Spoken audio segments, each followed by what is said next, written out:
Hello, and welcome to a video literally nobody asked for.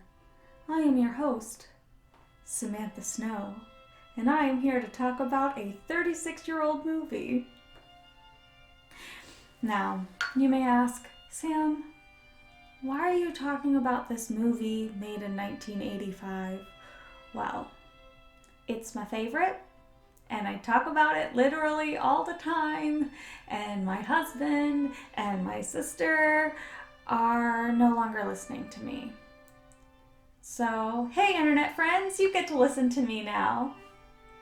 So if you haven't seen the movie, the gist of it is a young English woman, Lucy Honeychurch, goes to Florence, Italy, and meets a young man, George Emerson, and they share a glorious kiss on the Italian countryside, but then she goes back to England and she gets engaged to Cecil Vyse, who is this very proper and rich Englishman. But then George comes back into her life, and then she has to choose between the two, and it's beautiful, and I love it, and I don't know why more people don't love it. I mean, I love Jane Austen. I love Jane Austen. And I feel like this is on par with Jane Austen, but like nobody that I know knows about it. And it just drives me nuts because I'm like, you're missing out on this beautiful story and I don't know why. Anyway.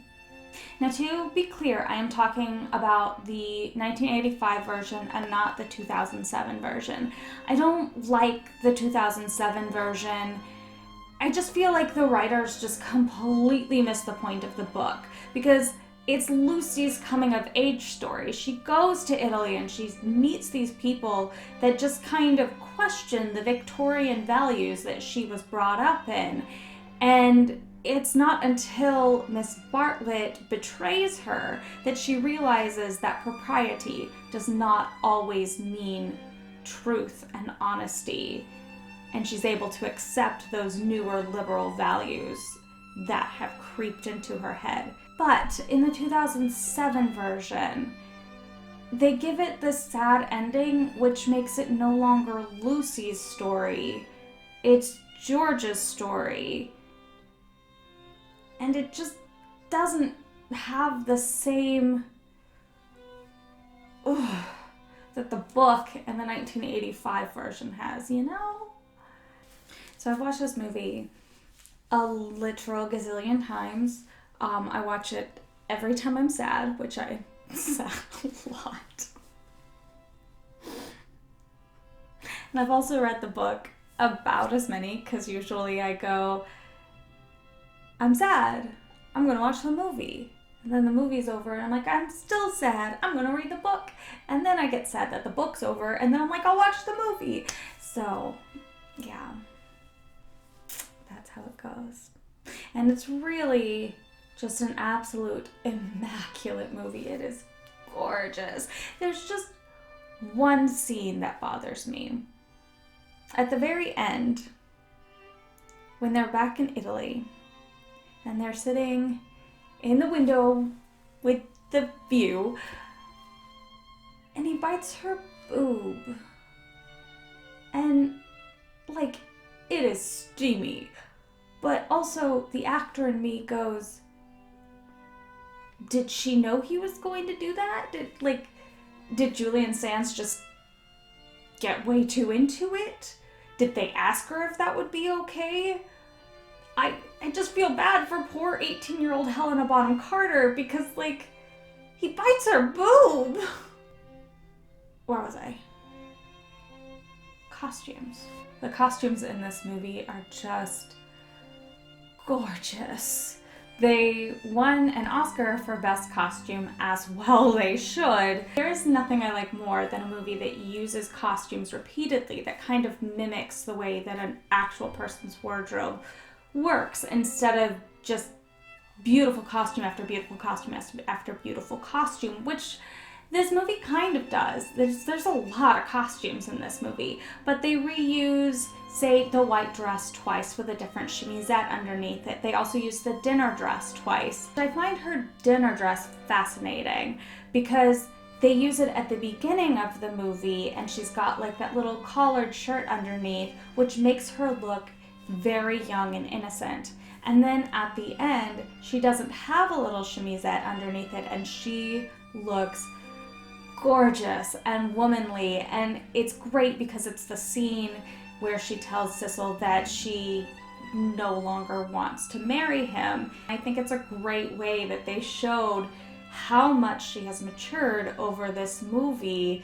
And I just love when movies do that. It's just costuming at its finest. They also use the tennis dress twice, which one day I'm going to make this outfit. It is so cute. And then there's also this white and blue outfit, which I'm going to make as well, that they use several times. As well as her coat. Her coat is seen, I believe, 3 times in the movie, and it's the same coat. And I think that's just wonderful. Like, it just looks like someone's wardrobe. So yeah, they reuse 4 different costumes twice. And then they have one-off costumes that make sense, like the engagement party dress and the party at Sissel's house in London. Those make sense to only use once. But then she's got 5 different light blue skirts. When I started looking at the movie from a costume perspective, I thought for sure that maybe they had reused the same skirt at least twice. No, these are 5 different light blue skirts. Why? The costumer even said that they were on a tight schedule, so why didn't they just reuse at least one of the light blue skirts? Like, why are there 5? I don't know. It doesn't make any sense to me. One of my favorite costumes in this movie is one of the only 2 costumes that is not light blue, white, or taupe. And that is, of course, that gorgeous burgundy suit. It is glorious. But I was confused when I first watched the movie why the costumer made the random decision to put her in this red suit out of nowhere. And when I first started thinking about it, I was like, well, is it supposed to signify something in the scene?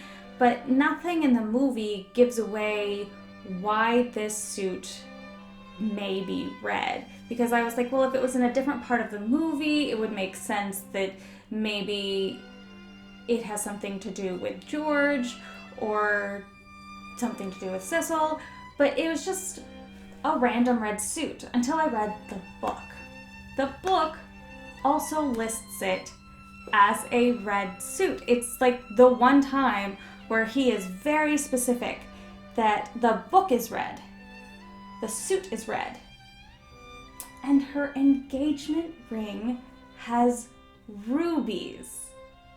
And then I want to read this quote. Where are you, quote? Her cerise dress has been a failure and makes her look tawdry and wan. But then he goes on to say that on her finger is a ring set with rubies, her engagement ring. Maybe it's not the red dress that's making her feel tawdry.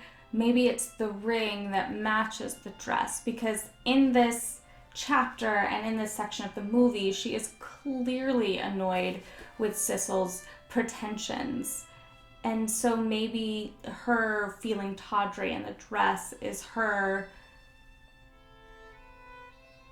projecting. I feel like he has to be saying something about this dress, because red, it feels like a very intentional color. Also, the book under a Logia is also red. And like red is an attention-seeking color, and it could mean love and passion, but it also could mean caution and danger. And maybe that's why she's wearing it, is because she's got these two warring sides in her. In the page before, she made the slip of the tongue where, in explaining why George may have kissed her without having feelings for her, she says, "It makes such a difference when you see a person with beautiful things behind him unexpectedly," instead of saying it makes such a difference behind her. She started talking from her own point of view instead of from George's point of view. So maybe this red dress represents those warring feelings inside of her. Or maybe I'm just reading too much into it. I've thought about this a lot. But then there are the random costumes. The one that comes to mind is the outfit she gets engaged in. The scene is literally 3 seconds long, and it's kind of a blink and you miss it kind of outfit, and I don't know why they put her in this random outfit for that 3 seconds. Another dress that we just don't get to see a lot of is the black dress at the end of the film. I want to see the bottom of that dress. It is so cute on top, and I don't know what the bottom looks like. Movie, show me the bottom of that dress. I actually really think that this movie is a great source to kind of figure out how to start to build an Edwardian wardrobe, because really you can make a lot of these costumes with just a couple of different skirts and then several white blouses and a blouse to match each skirt, and you have a good portion of these costumes. And then just mix and match them with belts and hats and chemisettes, and you have a full wardrobe. Another thing this movie does really well is the belts, oddly enough. I never really thought about belts being something that you could use for Edwardian costuming to make an outfit look different, but there are so many gorgeous belts in this movie, and I want all of them. The other character I want to talk about for just a second is Judi Dench's Eleanor Lavish. Her costumes are so perfectly masculine while still being feminine. I love the boater hat and the ties and her cape. Like, she's just not in the movie long enough. I wish she had more screen time because she's so perfect. Like, that's my sides. Like, I love the frothy, very hyper-feminine Lucy costumes because I am hyper-feminine. But I also love to mix a little bit of masculinity into my outfit. I just want to make all of the costumes in this movie. Can I do that? Like, that's all I want to do. I just want to make all of the costumes in this movie. Oh, that's a dream wardrobe. If you liked this video, please like and subscribe and comment down below if you want me to do more of these. In the next video, I'm actually going to be making the red suit from this movie, which is actually what prompted me to make this video, because I was going to tack this onto that video, but then turns out I had a little bit too much to say, really just gushing over the costumes. That's really all I had to say, is that I really love this movie and the costumes. But yeah, I will see you next time.